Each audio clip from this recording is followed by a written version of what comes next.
Hi everyone, thanks for joining me for another video. So for those of you that don't know who I am, my name is Rebecca. I am a priestess of Cornwall, a sacred celebrant, a diviner and a writer. In no particular order. So this video is going to be all about sacred space, how to create it, what is sacred space, why it's important, and also a little bit about the elements, but literally just touching upon them because that's how I personally create sacred space. Now, as with any of these types of videos I do, I am not here to tell you that my way is the only way. The right way for you is your way. It's just you have to find your way and see what works for you. Experiment every now and then, explore different ways. That's always fun. But it's never, this isn't me saying this is the one and only. If you do this, you're wrong, because that's wrong. My job is just to empower you and inspire you. So first of all, sacred space, what is it? You will most likely have felt it if you visited any sacred sites. So that could be Stonehenge in Cornwall, it could be Helmand Tor. The moors in Bodmin are always very, magnetically spiritual and sacred. Glastonbury Tor, Glastonbury Abbey, anywhere in Glastonbury. But those revered sacred sites, you'll most likely feel a difference there, particularly if you go at the liminal times of day, so dawn or dusk, you'll probably feel it more there. But sacred space can be created anywhere. I think it's important it be created everywhere, not be misused by any means, like not creating it like, in the staff room of Superdrug, for example, but just, places of importance to the world, the collective, your community, and for yourself. So sacred space is important to me because it's my way to get a very clear channel and connection to the divine. It's my way to have a foot in both worlds while I'm doing ceremony, for example, but you can create sacred space for anything. But it's a wonderful way to create a very clear, unblocked channel, to be a channel, if that's something that comes naturally to you.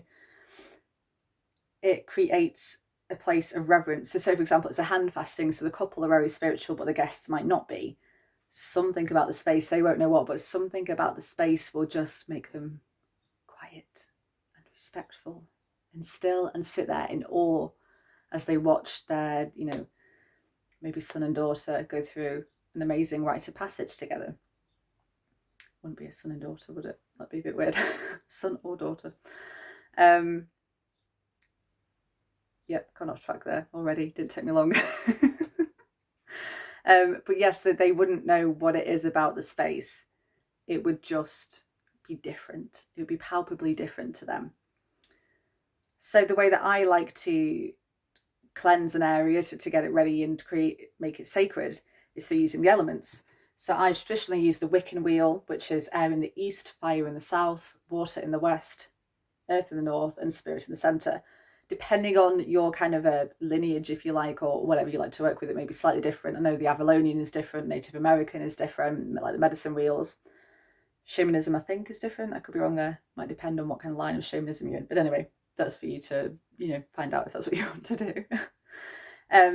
So I'll go a little bit very minutely through what each element means to me and what it's most commonly used for, but this could be an entirely different video of itself because I could chat on all day about the elements quite easily and very happily. So air in the east, this for me is communication, intuition, and the veil between the worlds.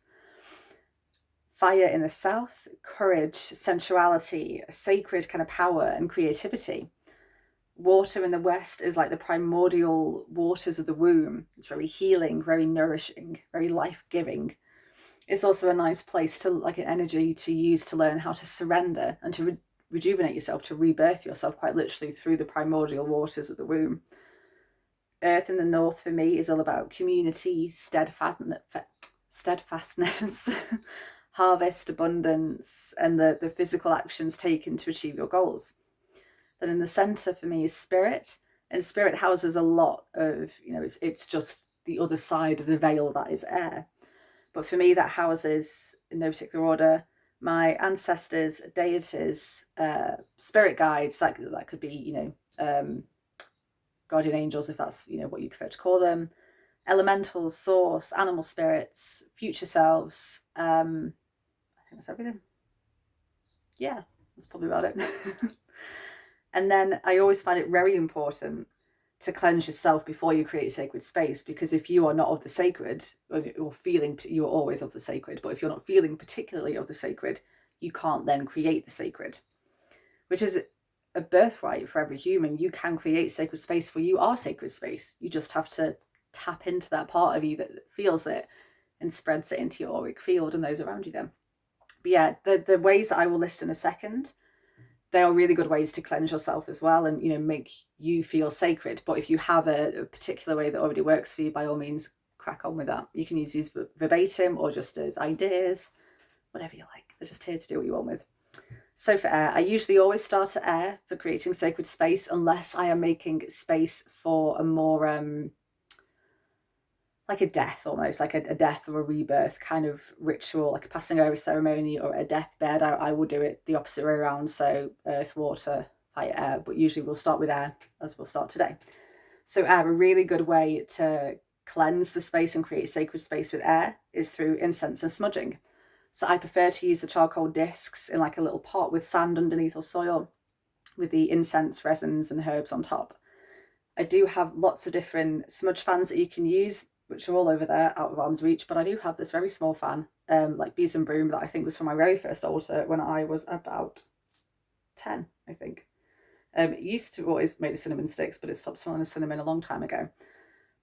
But this is a really good way just to, cleanse the air, get the air moving, get the incense smoke into the corners and up and out of a window. Always have a window open if you're doing it indoors, otherwise it's just going to get very smoky and be very stagnant energy. But just get it moving. And also singing is a fantastic way to get to cleanse and create sacredness with air. There's all singing for me anyway, but music of any kind. So if you play guitar, play guitar. If you've got a tambourine away. If you just want to clap, just clap in the corners, get the energy moving and out, and all that won't serve the space, get it out. And then that leaves you room to fill with love and all the like pure sacred things that you want the space to be filled with. So fire, I like to light a candle. That can be, depending where I am, like a fire pit, like a big flame if it's safe to do so, or like the flame of Cornwall that I've got burning at the moment, which I realise you can't see, but it's right there. Yeah, and put that in the middle of the sacred space and dance around it if you feel comfortable to. This is what I do. I dance around it. I clap again as well, just again to get my body moving, to get the energy moving. And depending on the stillness or the movements of the flame, you can always move your body in motion with the flame. That's always really fun to do. It's a bit like when you see people do like a baby yoga, like they just copy how babies do yoga. It's like doing that with a flame and to create sacred space. It's always fun. Sorry, my dog's trying to sniff at the printer. Betty, come here. Hello. That's my favourite way. You can drum as well. I know, again, it's music, which is traditionally air, but there is a point where all the elements kind of merge into each other. So that's a really nice kind of liminal space to do that with. So you've just heard my dog bark. Water. This is a really simple but very significant one. Simple and significant is what we love here. So grab any water. It can be sacred water. It can be water from, a sacred waterfall, from the ocean, as long as you're not going to drink it, from a lake, from obviously the chalice well, wherever you prefer. Or it can just be tap water, and you will charge it and bless it with your intentions. So what I like to do to bless it and cleanse it and get it to be of sacredness, if it's not already, is hold my hands above it, and whether out loud or just in my head, open myself up to the divine. So I will say, I am a clear channel for the divine, and I channel the bright white divine light of purification down through me and into the water beneath these hands. And then I imagine a bright white light, almost like when the sun hits like a ripple of water when it's very bright, and it like gets you, that kind of brightness, or brighter if you can imagine it brighter, dial it up by all means.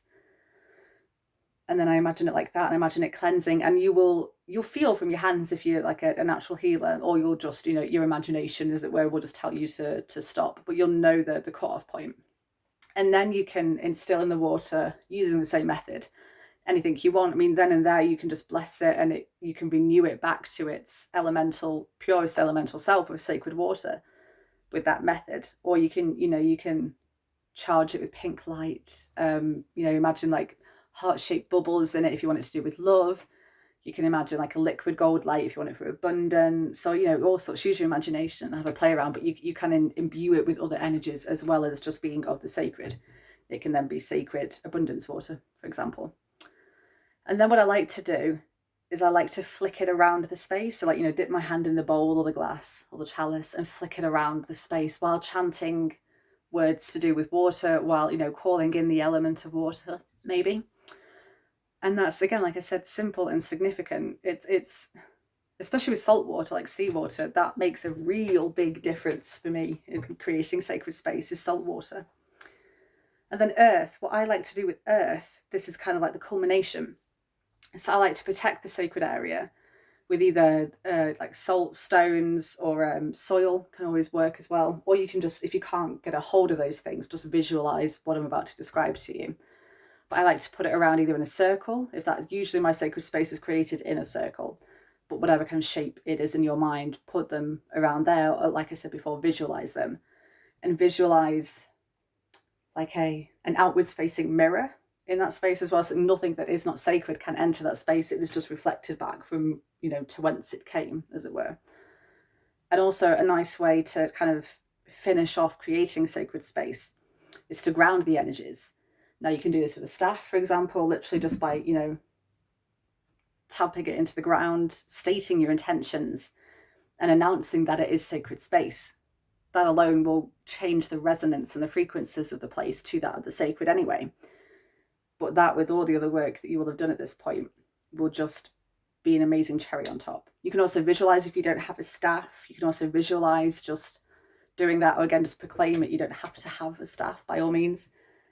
And another way, if you don't have a staff but want that kind of physical connection to the earth, is to get your bare hands and feet on the earth, like crouch, like Gollum, just crouch there and connect to the earth. And again, announce your intentions that this is now sacred space. All that is not sacred is not welcome.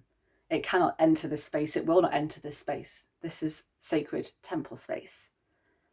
And that will round it off nicely. And then if you want, you can go on to call in the elements, but that again is a whole different video. In calling in spirit as well. But those are some really nice ways to get you started. If you want, I will always delve into these a lot further. I can always set up like sacred space and show you how I do it, if that's something that you want. But I think just a nice video just to get you all started. It's something quite useful, give you a lot of ideas, I hope. But yeah, that about rounds us out. I hope this has been helpful for you and inspiring at the very least. Thank you for joining me, guys. Bye. Bye.